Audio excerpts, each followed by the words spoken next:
Fason Radyo. Fason Radyo'ya hoş geldiniz. Bakü stüdyolarımızdan seslendiğimiz Azerbaycan'dan Haberler programında yine birlikteyiz. Ben Özlem. Mən isə Əli. Hər birinizi salamlayıram. Bakıdan Türkiye'deki bütün dinleyicilerimize səmimi salamlar. Selamlar Ali. 8 Mayıs Cuma. Bakü'de hava nasıl, gündem nasıl? Yoğun bir gün bizi bekliyor gibi. Bəli Özlem, gündəm həqiqətən də zəngindir. Elə birbaşa əsas xəbərlə başlayaq. Paytaxt Bakının nəqliyyat sistemində çox mühüm bir dəyişiklik gözlənilir. Cənab Prezidentin dünən imzaladığı fərmanla Bakı metropoliteni qapalı səhmdar cəmiyyəti yenidən təşkil edilir. Bugün isə bəlli oldu ki, Bakubas avtobusları və dövlət taksi xidməti də metropolitenin tabeliyinə veriləcək. Bir dakika, yani otobüs, taksi ve metro tek bir çatı altında toplanıyor. Doğru mu anladım? Bu fermanla tam olarak ne hedefleniyor? Bakülüler için ne değişecek? Tamamilə doğrudur. Məqsəd paytaxtın nəqliyyat sistemində vahid, mərkəzləşdirilmiş bir idarəetmə yaratmaqdır. Bu, nəqliyyat növləri arasında inteqrasiyanı artırmalı, bilet sistemini unifikasiya etməli və sərnişinlərin daha rahat hərəkətini təmin etməlidir. Məsələn, bir metro kartı ilə həm avtobusa, həm də bəlkə gələcəkdə taksiyə minmək mümkün olacaq. Uzun zamanda müzakirə edilən bir məsələ idi, artıq rəsmi addım atıldı. Anladım. Aslında İstanbul'da da benzer bir model var. Tüm ulaşım araçları tek bir belediye kurumuna bağlı. Umarız Bakü trafiğine ve ulaşımına da olumlu yansır. Peki gündemdeki bir diğer ilginç habere geçelim istersen. Bir restoran ve at eti iddiası var sanırım. Nedir bu olayın aslı? Bəli, bu da səs-küyə səbəb olan bir xəbərdir. Azərbaycan Qida Təhlükəsizliyi Agentliyi, yəni qısaca AQDA, paytaxtdakı məşhur restoranlardan birində yoxlama aparıb və orada at əti aşkarlandığını bəyan edib. Lakin restoran rəhbərliyi bu iddianı qətiyyətlə təkzib edir. At eti mi? Vay canına. Restoran ne diyor peki bu suçlama karşısında?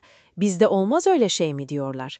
Bir de bu AKTA dediğin kurum, bizim Tarım ve Orman Bakanlığı'na bağlı gıda denetçileri gibi bir yapı mı? Bəli, AQDA tam olaraq ölkədəki qida təhlükəsizliyinə nəzarət edən dövlət qurumudur.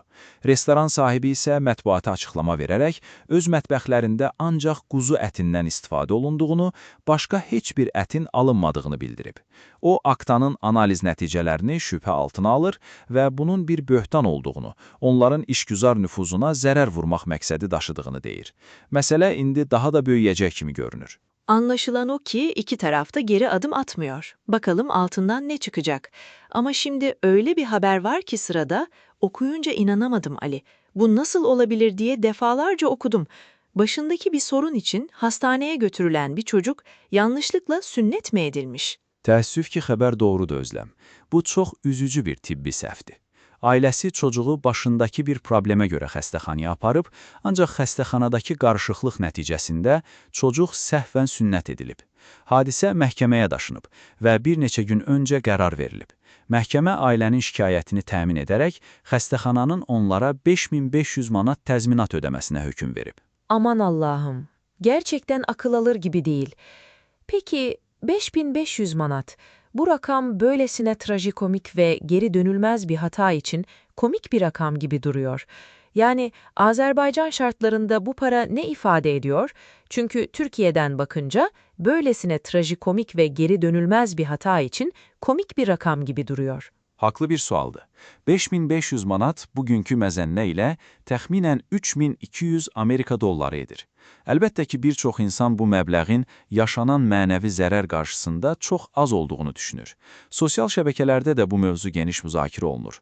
Bu, həm tip sistemindəki problemləri, həm də məhkəmələrin təyin etdiyi təzminat məbləğlərinin adekvatlığına diqqəti çəkən bir hadisə oldu. Gerçekten inanılır gibi değil. Umarım o yavrucak iyidir. Peki, biraz daha ciddi ve bölgesel konulara geçelim istersen. Ermenistan ve Avrupa Birliği arasında bir yakınlaşma söz konusu sanırım. Zirveler falan yapılıyormuş. Bu durum Azerbaycan'dan nasıl görünüyor? Bəli, Ermənistanın Avropa İttifaqı ilə yaxınlaşma çətləri və bu çərçivədə keçirilən sammit bütün region ölkələri tərəfindən yaxından izlənilir. BBC Azərbaycanca da bu mövzuda geniş bir analiz yayımlayıb. Analitiklər bu addımı Ermənistanın ənənəvi müttəfiqi Rusiyadan uzaqlaşaraq üzünü qərbə çevirməsi kimi qiymətləndirir. Buna geoqrafi yön dəyişikliyi də deyənlər var. Bu təbii ki, Cənubi Qafqazdakı geosiyasi balansa ciddi təsir edə biləcək bir prosesdir. Peki Azerbaycan'ın resmi veya gayri resmi tepkisi ne bu yön değişikliğine? Komşunun Rusya'dan uzaklaşıp Avrupa'ya yaklaşması Bakü'de endişeyle mi yoksa bir fırsat olarak mı görülüyor? Hələlik rəsmi Bakı temkinli bir mövqe sərgiləyir. Çünki proses hələ çox yenidir. Ancaq ümumi rəy budur ki, Ermənistanın qərblə inteqrasiyası əgər sülh prosesinə və regionda kommunikasiyaların açılmasına xidmət edəcəksə, müsbət qarşılana bilər. Lakin bu yaxınlaşma regiona yeni gərginliklər gətirmək və ya Azərbaycana qarşı təzyiq vasitəsi kimi istifadə olunmaq potensialı daşıyırsa, o zaman əlbəttə ki, narahatlıqla qarşılanacaq. Hələlik göz və gör siyasəti hakimdir.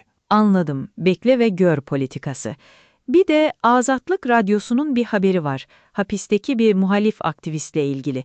Sağlık durumu ve ilaçları hakkında iddialar var.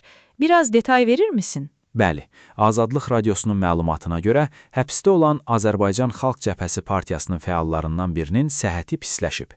Yaxınları və vəkilləri onun zəruri dərmanların verilmədiyini və təcili tibbi yardıma ehtiyacı olduğunu bildirirlər. Bu məsələ ilə bağlı səlahiyyətli qurumlara müraciət etdiklərini də deyirlər. Bu tarz haberleri genellikle Azatlık Radyosu, Meydan TV gibi kaynaklardan alıyoruz. Dinleyicilerimizin daha iyi anlaması için soruyorum. Bu yayın organları Azerbaycan'daki medya ortamında nasıl bir yerdeler?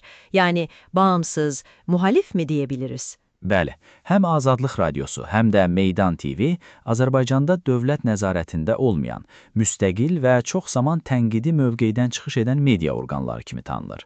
Bu səbəbdən də onlar tez-tez bu cür həssas mövzuları gündəmə gətirirlər. Anladım. Bu bilgi için teşekkürler. Biraz da magazinle bitirelim mi? Türkiye'den bir isim Ebru Gündeş, Azerbaycan basınında da yer almış. Hayırdır? Bəli, Türkiyənin məşhur sənətçisi Ebru Gündeşin keçirdiyi əməliyyatdan sonra sosial mediada paylaşdığı fotolar Azərbaycanda da böyük maraqla qarşılanıb. Bilirsən, Türkiyə sənətçiləri burada çox sevilir və yaxından təqib edilir. Onun səhhətinin yaxşı olması pərəstişkarlarını sevindirib. Bir də ki, kiçik bir kədərli xəbərimiz var. Azərbaycan Milli Elmlər Akademiyasının tanınmış alimlərindən biri dünyasını dəyişib. Elm ictimaiyyəti üçün ağır bir itkidir. Allah rəhmət eyləsin. Allah rahmet eylesin diyelim biz de. Evet, hem sevindirici, hem üzücü, hem de düşündürücü haberlerle dolu bir gündemi daha geride bıraktık. Ali, verdiğin bilgiler için çok teşekkürler. Mən təşəkkür edirəm Özlem. Azerbaycan'dan haberlerin bugünlük sonuna geldik. Bakü stüdyolarından seslendik. Yarın yine aynı saatte buluşmak üzere, hoşça kalın. Sağ olun, salamat qalın.